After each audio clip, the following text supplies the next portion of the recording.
하나님 말씀 보겠습니다. 하나님 말씀 갈라디아서 2장 19절서부터 21절입니다. 갈라디아서 2장 19절에서 21절 신약성경 304면에 있습니다.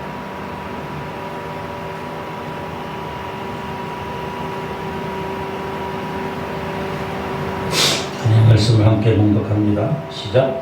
내가 율법으로 말미암아 율법에 대하여 죽었나니 이는 하나님에 대하여 살려 합니다.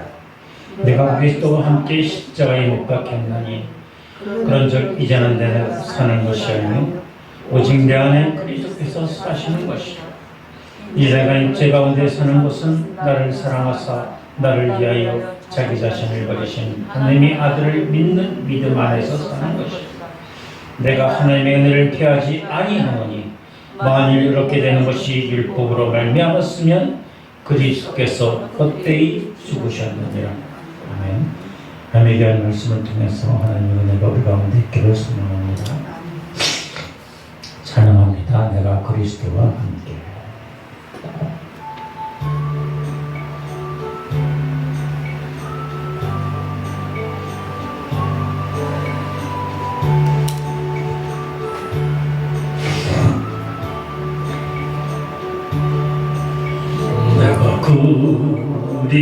그리스도와 함께 십자가에 못 박혔나니 그런즉 이제 내가 산 것 아니요 오직 내 안에 예수께서 사신 것이라. 이제 내가 육체 가운데 사는 것은 나를 사랑하사 자기 몸 버리신 예수 위에 산 것이야. 내가 그리스도와 함께 십자가에 못 박혔나니 그런즉 이제 내가 산 것 아니요 오직 내 안에 예수께서 사신 것이라. 이제 내가 육체 가운데 사는 것은 나를 사랑하사 자기 몸 버리신 예수 위에 산 것이라. 나를 사랑하사 자기 몸 버리신 예수 위에 산 것이라. 아멘. 할렐루야. 오늘 하나님께 나와 예배드리는 우리 모두에게 또 하나님께 영성을 통해서 드리는 하나님의 거룩한 성도들에게 하나님의 은혜와 축복이 함께 있어지길 주님의 이름으로 축원합니다. 우리는 간단한 자연의 이치를 알고 있습니다. 그것은 무엇이냐면 씨앗이라는 것은 땅에 떨어져 죽어야지 새 생명이 난다. 세상. 하늘의 미랄이 땅에 떨어지는 그 순간에 거기에서는 더 많은 생명이 잉태된다는 사실. 그러므로 땅에 심겨진 이 하늘의 씨앗에서는 죽음과 삶이 함께, 죽음과 삶이 함께, 죽음과 삶이 필연적으로 연결되어 있다는 사실. 우리의 믿음의 성도들도 마찬가지. 우리의 믿음의 성도들도 예수 그리스도의 죽음을 통해서 우리는 다시 살아나는 것입니다. 예수 그리스도께서 죽음의 십자가의 죽으심을 통해서 영원한 생명으로 부활하신 것처럼 우리들도 역시 믿음으로써 그리스도의 십자가에 동참함으로 말미암아 그리스도의 영광의 부활에 참여하게 된다는 사실입니다. 근데 과연 예수를 믿는 성도들에게 함께하는, 그리스도와 함께하는, 체험하는 죽음과 삶이란 어떤 것일까? 예수님께서는 우리 죄를 위해서 십자가에서 죽으셔서 우리 죄를 대속해 주셨어요. 대신 죄를 속해 주셨다.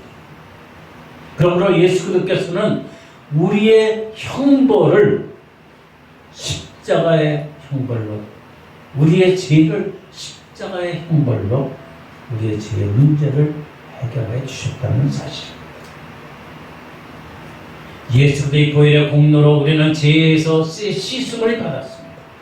그래서 우리를 의롭게 하셨다는 사실입니다.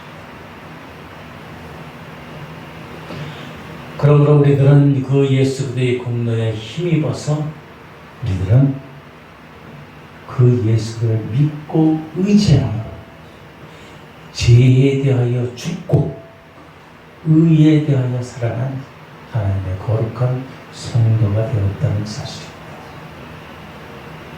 죄의 짐에 허덕이던 우리들은 그리스도의 십자가에 못 박힘으로 말미암아 예수 그리스도가 함께, 예수 그리스도와 함께 십자가에 못 박힌 우리는 죄인의 모습을 벗어버리고 옛 모습을, 옛 삶을, 옛 가치관을 다 떨쳐버리고 예수 그리스도의 의를 힘입어서 의인으로서 또 새롭게 태어났다는 사실입니다.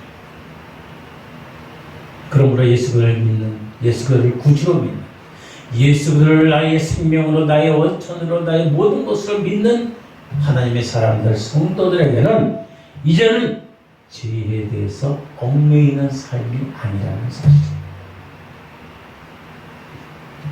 왜? 우리는 모든 죄에서 의롭게 되었습니다. 그리스도로 말미암아. 예수 그리스도로 말미암아 우리들은 예수 그리스도의 십자가로 말미암아 영원히 죽을 수밖에 없던 우리들은 다시금 영원한 생명으로 위대한 역사의 삶으로 우리가 태어났다는 사실입니다. 우리의 죄의 값은 사망이라고 말씀합니다. 십자가의 죽음을 치르신 예수 그리스도로 말미암아 우리들은 사망 권세를 이기고 예수 그리스도께서 부활하신 그 부활하심으로 말미암아 우리에게 새로운 생명의 길을 열어 놓으셨습니다. 예수 그리스도를 구주로 고백합니다. 모든 성도들은 그리스도와 연합해서 하나가 되었습니다. 사망에 대해서 죽고 영생에 우리가 살아날 수 있도록 우리가 하나님의 은혜 가운데 구하는 것입니다. 그러므로 예수를 믿는 우리들은 사망이나 아픔이나 고통 가운데 불안해할 것이 없습니다. 왜? 예수 그리스도의 구속의 은혜로 죄의 씻음으로 우리는 죄의 사망에서 영원한 생명으로 옮김과 되었기 때문에 우리들은 이것을 기억해야 합니다. 근데 이것을 잊어버리고 살아갑니다. 우리들은 예수 그리스도로 말미암아 이 세상에 살면서도 이 세상에 속해 있는 자들이 아닙니다. 우리들의 하나님의 나라에 속해 있는 하나님의 거룩한 자들이라는 사실입니다.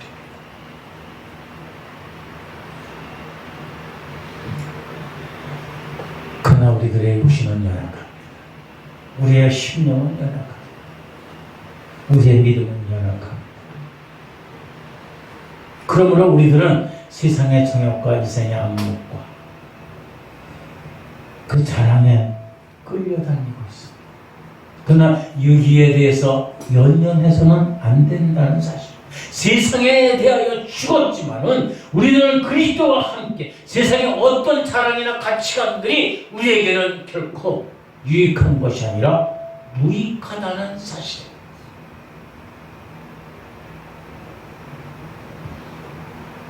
그러므로 세상의 어떤 핍박이나 저주를 우리는 하찮게 여길 수밖에 없습니다. 그것은 우리를 괴롭힐 수 없습니다. 우리를 구속할 수 없습니다. 왜? 우리는 하나님의 나라에 거듭된 영원한 생명을 소유한 소망의 하나님의 천국의 백성이기 때문에. 여러분, 우리는 예수 그리스도로 말미암아 하나님의 의로운 자녀가 되었습니다. 그러므로 우리들은 예수 그리스도의 지니신 그 십자가의 죽음과 생명과 부활의 원리들을 올바르게 깨달고 알아야 돼요.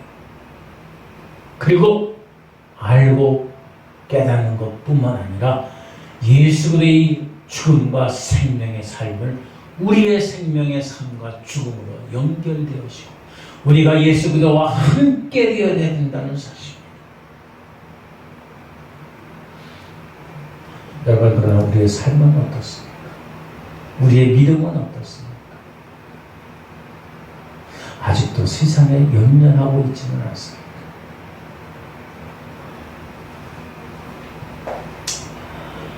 죄에 대하여 사망에 대하여 세상에 죽은 자로 사는 것이 아니라 도리어 죄의 노예가 되고 사망의 노예가 되고 세상에 대하여 휩쓸리지는 않습니다.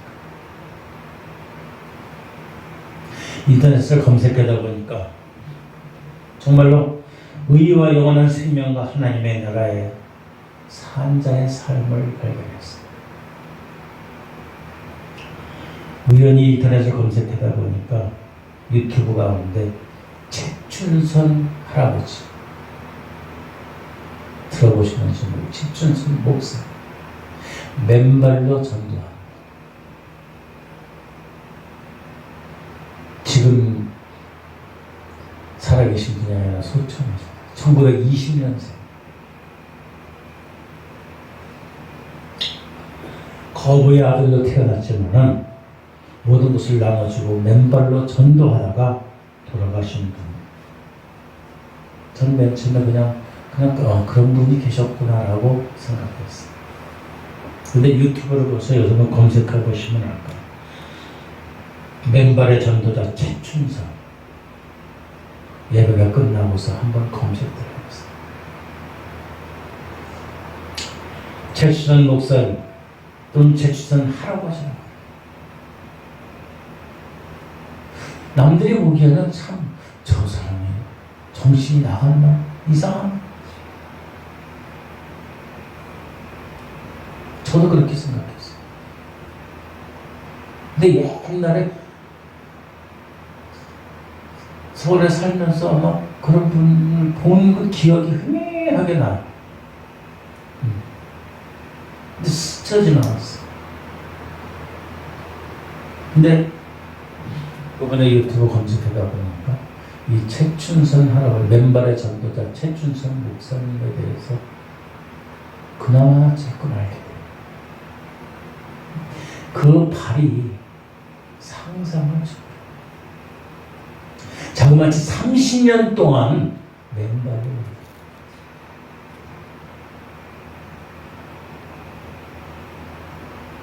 그 할아버지의 목사님에 대해서 지금 그렇지만은 어쨌든 옛날에 KBS에서 그것을 촬영한 것이 있어요.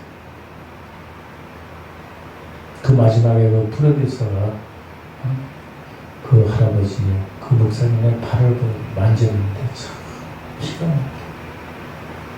어떻게 맨발로다가 30년 동안 걸음걸이듯이 팔이 머리에는 그냥 종이로다가 이렇게 써가지고 예수 전도에 대한 그런 말씀입니다.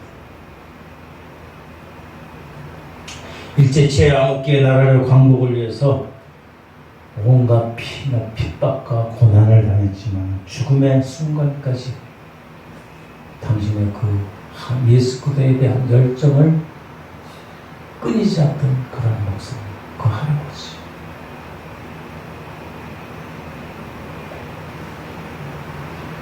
저는 그것을 보면서 진정한 예수 그리스도 하나님을 사랑했기 때문에 그런 일을 행하셨고, 집이 가난한 게 아니에요. 자녀들이 못 살고 그런 게 집도 훨씬 우리보다도 더 잘 살고. 배움이 짧은 게 아닙니다. 일제 동경에서 대학까지 나왔어요. 신학까지. 일본의 신학자 우찌무라 간조의 그 신학 공부까지. 그런 친정 예수 그리스도의 말씀을 증거했던 그 최준선 할아버지. 30년간 지하철에서 전도를 했어요. 많은 사람들이 막 지저분하다고 끌려나기도 쫓겨나가기도. 그러나 그 최준선 할아버지의 그 목사님의 삶에는 주님의 인자가 있었기 때문에 가능합니다. 여러분, 오늘 예배를 끝나면 유튜브에서 맨발의 전도자 최춘선이라고 한번 검색해보세요.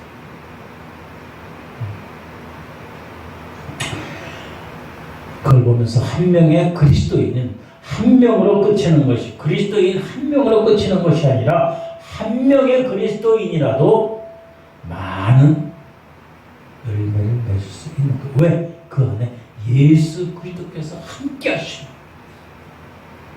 우리도 마찬가지입니다. 우리가 한 사람이 그냥 희생하고 봉사하고 그걸로 끝날 수도 있지만, 우리 속에 예수 그리스도와 함께 하신 것을 깨닫고 함께하는 예수 그리스도의 힘으로, 능력으로, 은혜로 모든 일을 감당할 적에는 많은 열매를 맺을 수 있다는 사실이에요.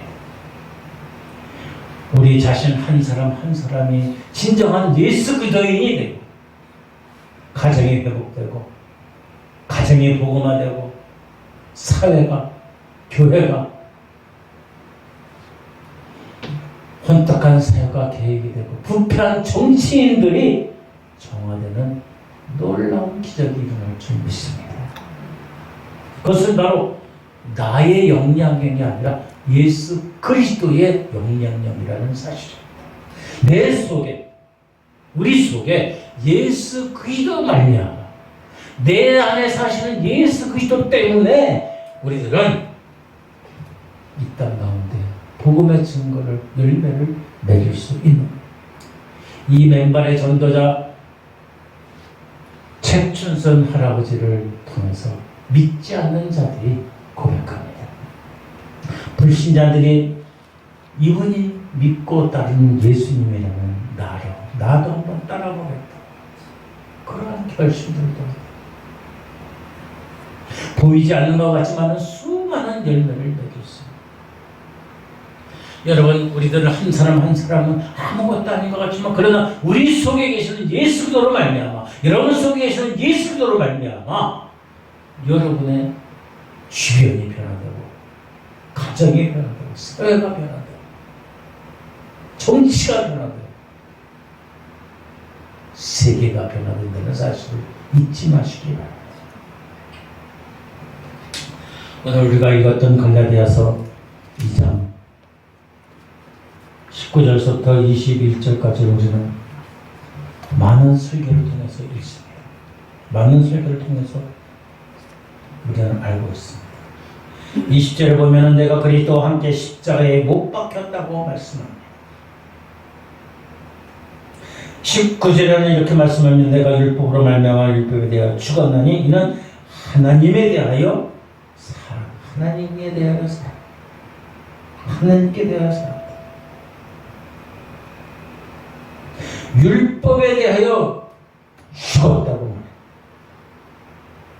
그리고 하나님에 대하여 살았다. 20절 내가 그리스도와 함께 십자가에 못 박혔다는 말씀은 죄에 빠진 인간을 구원하시기 위해서 율법의 요구대로 십자가의 고난을 당하시고 십자가의 죽음을 당하신 그 예수님을 우리가 예수 그리스도 우리의 구주로 고백할 적에 우리가 영접할 때에 우리들은 예수 그리스도의 구속으로 말미암아 옛 모습 옛 삶을 떨쳐버리고 바로 새로운 삶이 된다는 사실. 이제 내가 산 것은 오직 내게 그리스도께서 사신 것이요 이것은 내가 그리스도와 함께 십자가에 못 박힌 결과이며 동시에 하나 19절에 있는 하나님을 향해서 살았다는 고백이에요. 그리스도인으로서 거듭된 생활, 그것을 강조하는 것입니다. 다시 말해서 율법에서 자유함을 얻게 되어서 예수 그리스도의 인격으로 우리가 일치가 된다는 사실입니다. 우리는 요한복음 15장에 예수님은 포도나무에 나는 가지라는 비유로 우리는 알고 있습니다. 바로 내가 육체 가운데 사는 것은 믿음이라는 것은 바로 예수 그리스도와 하나님과 하나가 되는 그러한 원리. 내가 십자가에 못 박힌 것은 바로 그 십자가의 고난을 향해서 당하신 예수 그리스도와 함께하는 삶이라는 사실. 여기서 믿음에 산다는 것은 일시적으로 우리가 하나님의 말씀을 위해서 산다는 것입니다. 다시 말해서 넓은 범위에서 하나님의 영광을 위해서 살아가는 것이 우리가 예수 그리스도와 함께 사는 삶이라는 사실. 사도 바울은 온갖 고난과 멸시와 천대를 당하면서도 예수 그리스도와 함께하는 삶을 살았습니다. 근데 여기서 주의할 것은 내가 그리스도와 함께 십자가에 못 박혔나요? 못 박혔나요? 못 박힌. 수동태로 되어 있습니다. 내가 못 박는 것이 아니라 못 박히다는 것은 누군가 나를 못 박아줬다는 의미를 나타내는 것입니다. 누가 나를 대신 십자가에 못 박았습니다. 그것은 바로 예수입니다. 우리도 마찬가지입니다. 나의 삶은 내 자신 스스로가 못 박는 것이 아니라 예수님에 의해서 못 박히는 삶이 되어야 되는 거예요.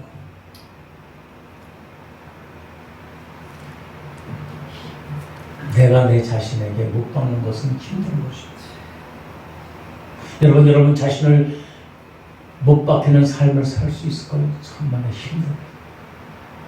예를 들어서 30년 동안 예수 그리스도를 안 믿던 사람이 예수 그리스도를 알고 예수 그리스도를 믿게 된다면 30년 동안 가지고 있었던 모든 욕심과 자랑과 모든 욕망들을 십자가에 못 박아야 돼요. 근데 그 자신이 못 박을 수는 없는 거예요.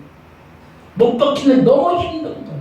습관처럼 자기네 욕심과 자랑과 교만과 이기심과 정욕 그 모든 자아를 버리고 십자가에 못 박히기란 쉽지 않습니다. 오직 예수님께서 30년 동안 살아온 그 불신자로 살아왔던 그 삶을 못 박아 주셔야 됩니다. 그러므로 우리들은 예수 그리스도 앞에서 하나님 앞에서 성령님 앞에서 우리들은 스스로 수동적으로 돼요. 내가 주체가 아니라 예수 그리스도께서 성령께서 주체가 되셔서 나를 못 받게 해요.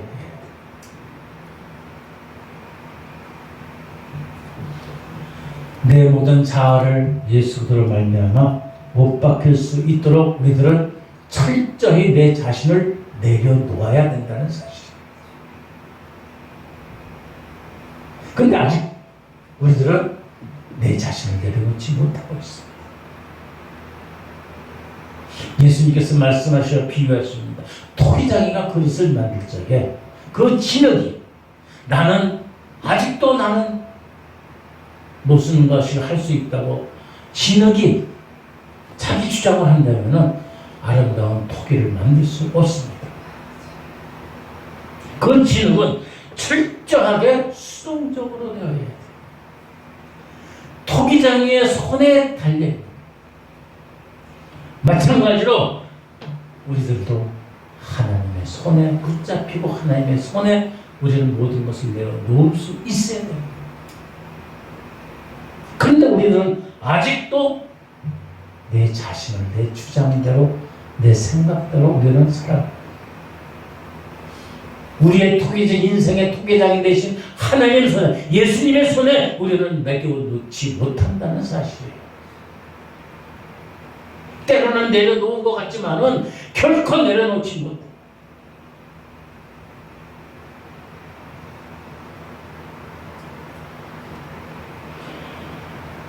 우리들은 우리 속에 예수님이 나타나는 삶을 살아야 돼.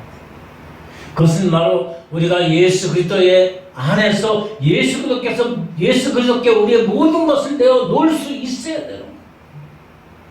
그럴 때 우리들은 예수 그리스도의 그러한 삶을 살아갈 수 있어요. 그리스도인이 된다는 것은 주의를 지키고 기도하고 찬양하고 교회 봉사하는 것으로 만족하는 것이 아닙니다. 그걸로 끝나는 것이 아니라는 거예요. 입술로 나는 예수 그리스도를 믿는 그리스도인이라고 예수 믿는 기독교인이라고 그걸로 끝나는 것이 아니라는 거예요. 예수 그리스도를 믿는 사람이면 예수 그리스도인의 그 삶을 통해서 영향력을 발휘해야 돼요. 예수 그리스도의 영향력을 발휘하는 것은 바로 내가 아니라 우리 속에 계신 예수 그리스도를 통해서만이 가능하다는 사실입니다. 내 입술에, 내 마음에, 내 생각에, 내 품에, 또 행동에 모든 것들에 예수 그리스도가 나타나야 돼. 근데 아직 우리는 내가 나타나고 있어. 내가 나타나니까 우리는 사람들을 감동시킨 것 같지만 진정한 감동의 그 영혼의 감동이 없어. 입술의 감동은 있지만 생각의 감동은 있을지 몰라도 영혼의 감동이 없다는 거야. 왜? 내 속에 있는 예수 그리스도가 나타나지 않기 때문에.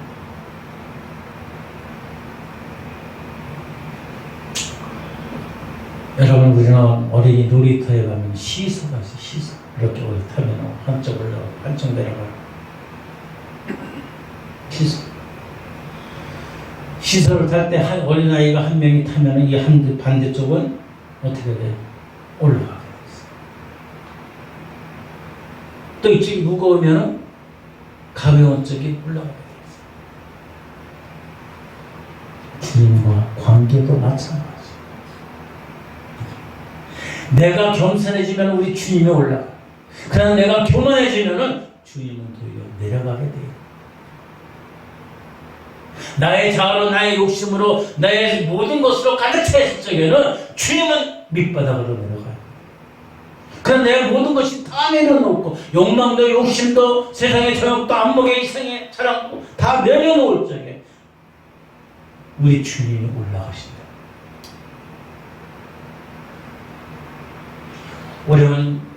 우리 주님이 드러나기 위해서 우리는 낮아져야 돼. 겸손해야 돼. 우리의 자랑을 버리고 교만함을 버리고 우리의 유익을 버리고 오직 예수 그리스도만이 나타내야 된다는 사실이에요. 결국 낮아지는 것은 다 우리를 비우는 거예요.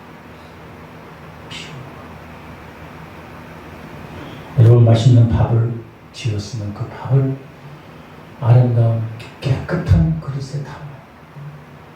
그래서 그릇이 비어있으니까 가득 채워서 먹을 수가 없어. 그러나 그 그릇에 다른 것이 차있고 지저분하다면 거기는 아무리 맛있는 밥이라도 덜어 먹을 수 없는 거예요. 마찬가지로 우리들은 우리 자신을 비워야 돼. 우리 자신이 낮아져야 돼. 우리 자신이 겸손해야 돼. 우리 자신이 예수 그리스도로 가득 채워야지. 그럴 적에 우리들은 우리의 모든 것들이 낮아지고 겸손해지고 오직 주의 은혜만이 차고 넘칠 수 있다는 사실입니다.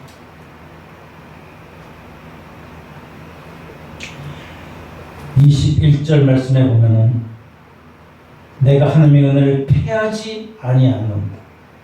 패하다는 것은 쓸모없게 만든다. 이 말씀은 행위를 강조하고 복음을 약화시키는 그러한 유대인의 율법적인 견해에서 사도 바울이 결코 동의할 수 없음을 나타냅니다. 21절 말씀입니다. 내가 하나님의 은혜를 피하지 않으니 만일 의롭게 되는 것이 율법으로 말미암아서 그리스도께서 헛되이 죽으셨다. 율법은 인간이 다 지킬 수 없습니다. 그러나 그 불가능한 것이 예수 그리스도로 말미암으면 모든 것을 이룰 수 있다는 사실. 예수 그리스도의 은혜가 아니면 아무 가치가 없다는 거예요. 여러분, 우리들은 하나님의 은혜를 깨달을 수 있어야 됩니다.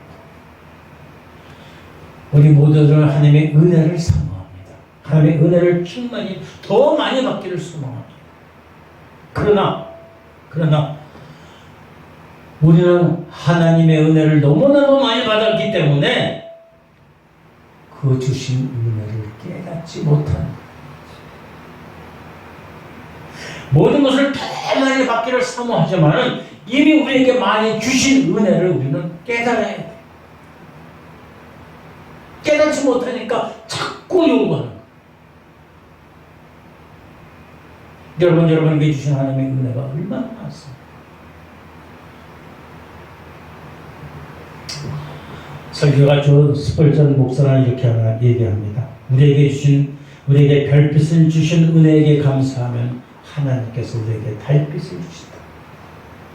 달빛을 주신 은혜를 찬송하면은 우리를 햇빛도 소용없는 좋은 곳으로 인도합니다.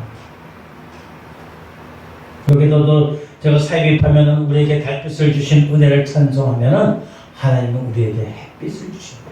햇빛을 주신 것을 감사하면은 하나님께서는 우리에게 햇빛도 소용없는 햇빛이 소용없는 더 좋은 저 천국으로 영원한 빛인 예수님이 계신 그곳으로 인도하신다는 거예요.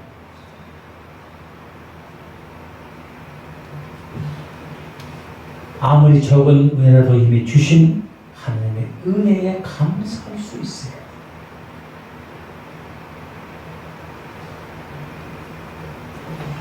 그것을 감사할 때에 더 많은 은혜가 넘치게 되는 것입니다. 받은 은혜를 구하는 것이 아니라 이미 받은 것에 대해서 우리는 감사할 수 있어야 돼요. 그 받은 은혜를 먼저 깨닫는 것이 먼저.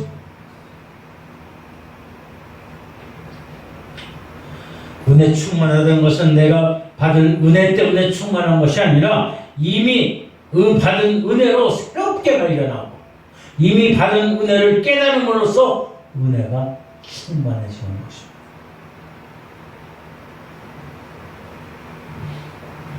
여러분, 우리들은 각자 은혜가 충만하기를 원합니다. 그럼 여러분의 받은 은혜를 먼저 깨달아요.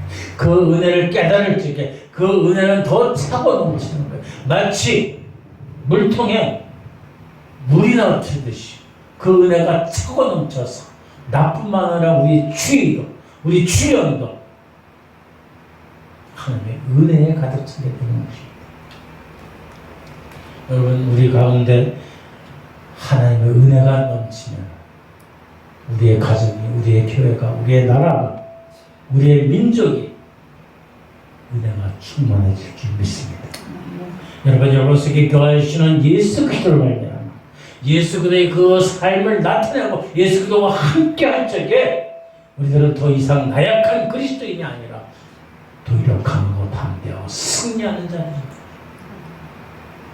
여러분, 예수 그리스도와 함께 하신 여러분, 오직 예수 그리스도로 말미암아 여러분 모든 것이 맡기고 예수 그리스도로 말미암아 여러분 승리하는 삶이 되기를 주님의 이름으로 축원합니다. 그럴 적에 우리들은 아무리 우리가 약할 때 강함 되시는 주님의 은혜, 그 은혜에 거할 줄 믿습니다. 기도하겠습니다. 좋으신 아버지 하나님 감사합니다. 언제나 우리와 함께 하시는 예수 그리스도께서, 우리가 약하나 강하신 예수 그리스도께서 우리 안에 계심을 우리가 믿고 확신하며 예수 그리스도의 은혜로 능력으로 우리 자신이 변화되고 세상을 변화시키는 하나님의 그리스도인들이 되게 하여 주시옵소서.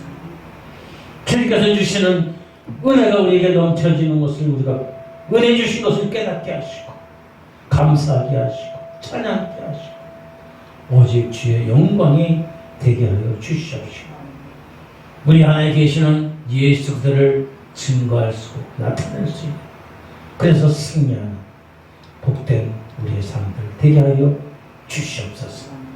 감사하며 예수님의 거룩하신 이름으로 기도드립니다. 아멘.